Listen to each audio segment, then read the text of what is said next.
All right, so here's one manner in which 2K is able to effectuate a turnover or cause a botch play where you actually had a successful play that you just ran, but 2K comes in and they intervene in regards to the end result, and we're gonna see how things like that turn out in this game, right? How it is that you end up losing certain games, or games that you may have won, they come a little too much, a little too closer, a little too close than what they should have been, right? So I want to run a pick and fade. So I'm coming up. I want to run a pick and fade with Cunningham. He's the best shooter on the team. So I want to run a pick and fade with him. So the pick and fade, boom. The pick and fade is successful, right? Because he gets wide open around the perimeter. This is what you want. But because 2K does not want this to happen, they want to botch the situation. When I point things out, it's important to understand. I'm not saying that the game, that this is like bad programming. It's not that it's bad programming. It's deliberate. It's intentional. The developers, the coders, and the programmers, the people that put this product together, they deliberately put things in the game just like this. They're doing this to you on purpose, right? So where he was supposed to stand on the island by himself and just stand there and wait for the pass, get the wide open three, I pass it to him, and the algorithm sucks him all the way over into the corner where he was wide open.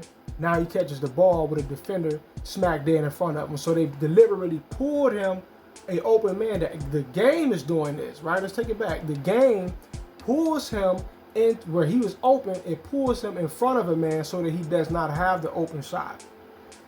This is not accidental. This is 2K. They're doing this on purpose, right? So now he got the ball. Now he's no longer open.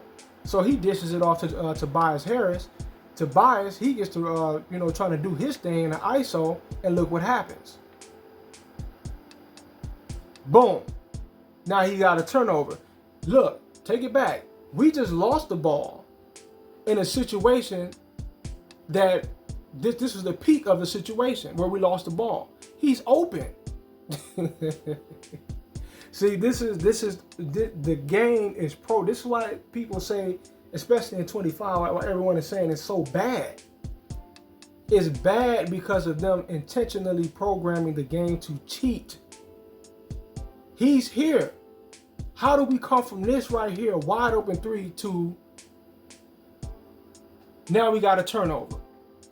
It's all baked into the game to cheat the user, right? Because the algorithm, the people that program the game, for whatever reason, out of laziness or just wanting to slap together a product, whatever the case may be, or incompetence, they're not really able to program the AI, the opposing team's AI, to be good enough to actually put up a real challenge. So what they do is they program the algorithm to cheat you in order to make it feel like more of a balance. So they're moderating your ability to play well and to execute plays.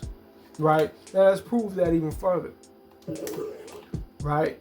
Let me fix this. Look at the wins that I have. I lost one time this season. We're about 50 plus games deep. Look, these are all W's. Computer cannot beat me because I know how to milk it. I know how to milk the shit out of the game. So computer cannot beat me. They beat me one time early in the season. I think I had like a 60 something overall or a low 70 rating, right? So computer cannot really beat you once you understand how to win. So what they have to do is they have to program the game to cheat for the computer in order to make it feel like there's some level of competition on the table when there's really not. They suck. Computer is horrible. They're horrible. What makes them feel raw, like they're tight, is the algorithm intervening and cheating the user. That's why this game is every year it seems like it's getting worse and it's going to shit even more. Because they're not listening to those of us who are pointing this shit out. Like, look, that's not right what y'all are doing. Like, that's cheating. Like, come on now. That didn't even make sense what just happened right there. But it is not relevant because there's the thing 2K they have a monopoly on basketball games, and in particular NBA basketball. So there's no competition that that could apply the pressure. Think back to when Live was still popping. When Live was still popping, 2K had to bring you a somewhat decent product. Live is no longer popping because I don't know what the fuck they're doing over there. But now it's like, okay, we just slap together any game and just crank up the algorithm a little more, add some different animations, make the graphics look a little better, update the roster, and just practice, rinse, and repeat. We gotta do it for this video. Peace.